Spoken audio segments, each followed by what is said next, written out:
Estimadísimos, estimadísimas, sean bienvenidos a esta reflexión de este domingo 23 de febrero de 2025, en donde la liturgia nos propone un texto muy interesante en el Evangelio. En primer lugar, nos invita a Jesús a entrar en nosotros mismos para que desde allí descubramos que en nosotros también hay fragilidad, hay incoherencia, hay situaciones que debemos gestionar y al hacerlo, entonces podremos comprender y asumir más fácil la realidad antropológica y social de los demás, y de esa manera no vamos a llegar a juzgar, sino que podremos comprender y mostrar una actitud verdaderamente misericordiosa. Cuando nosotros no asumimos nuestra propia realidad, caemos en proyecciones psicológicas en donde lo que no aceptamos de nosotros mismos terminamos rechazándolo con toda fuerza, incluso con violencia en la persona de los demás. Por otro lado, se nos invita a algo muy importante, el perdón. Muchas veces se consideraba en el pueblo de Israel que el perdón era algo que correspondía exclusivamente a Dios y que solo Dios tenía el poder de perdonar. Pero como nosotros ya lo hemos visto acá, el perdón es una realidad más antropológica que realmente de Dios. Es decir, nosotros no podemos hacerle daño a Dios. Nosotros no podemos ofender a Dios, además porque Dios sabe cómo nos creó y Dios sabe de nuestra incoherencia y de nuestra fragilidad y de nuestra pequeñez y de nuestras caídas y de nuestro ego distorsionado y de los miedos que nos hacen reaccionar muchas veces desde los mecanismos inconscientes y no desde una verdadera conciencia. Por ende, Dios no se ofende de nuestro pecado, ni a Él le podemos afectar. Pero con la realidad de nuestro pecado, a los que terminamos realmente afectando es a nosotros mismos y a los demás en nuestra integridad o en su integridad, en nuestra dignidad o en su dignidad y en nuestros derechos o en sus derechos. Y es por eso que el perdón tiene que ser realmente una realidad que se pueda palpar en medio de las relaciones humanas. En primer lugar, el ofrecer, ¿cierto? Cuando nosotros nos equivoquemos, las disculpas correspondientes sintiéndolo de corazón. Y por otro lado, también el perdonar para dejar en libertad a la otra persona y que desde allí pueda seguir construyendo la posibilidad de ser mejor y no colocar cargas adicionales a su camino. Claro está, sin permitir que nos vuelvan a hacer daño de una manera significativa. Por otro lado, se nos invita a una cosa muy importante.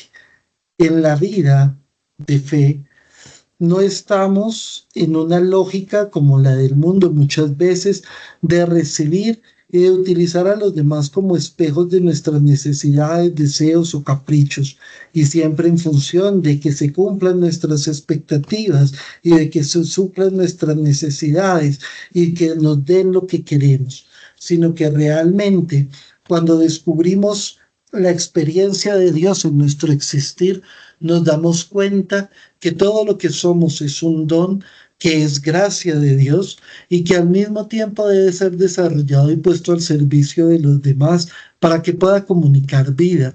Y desde ese punto de vista, vivir una experiencia de fe implica entregar y gastar la vida de una manera significativa.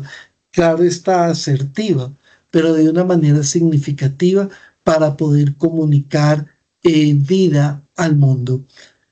Por otro lado, hay una cosa muy importante que debemos tener en cuenta.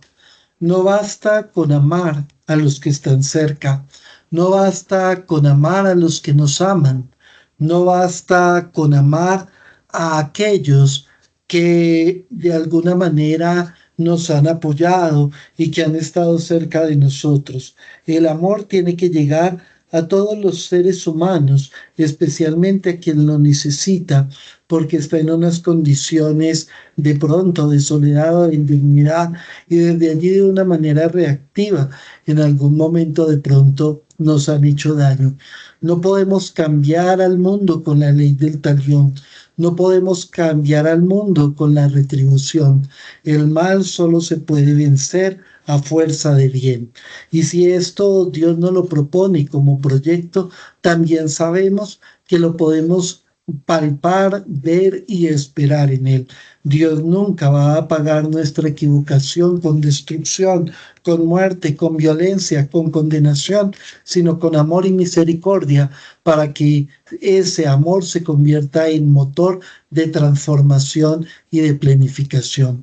Que lo mismo hagamos en nuestra vida, que allí donde hay relaciones difíciles, donde de pronto nos han hecho daño, seamos aquellos que de manera asertiva, y repito, sin permitir que nos vuelvan a hacer daño, pero de una manera al mismo tiempo comprometida y creativa, seamos aquellos que por medio de nuestra actitud logremos generar en las demás personas una confrontación y un llamado a cambiar su actitud, porque en nosotros su daño, su violencia y su maldad no tienen ningún poder y por ende no nos dejamos dañar por ello y al contrario, seguimos comunicando nuestro bien porque es lo que hay en nuestro corazón.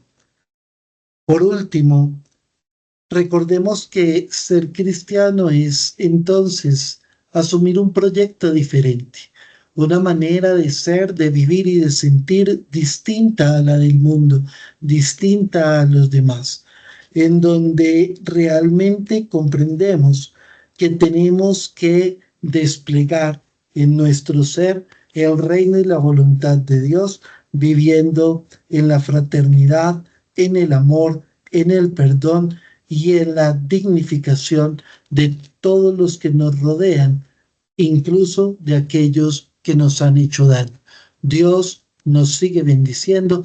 No se les olvide suscribirse al canal, darle like a los videos, dejar sus comentarios y visitarnos en teopraxis.com.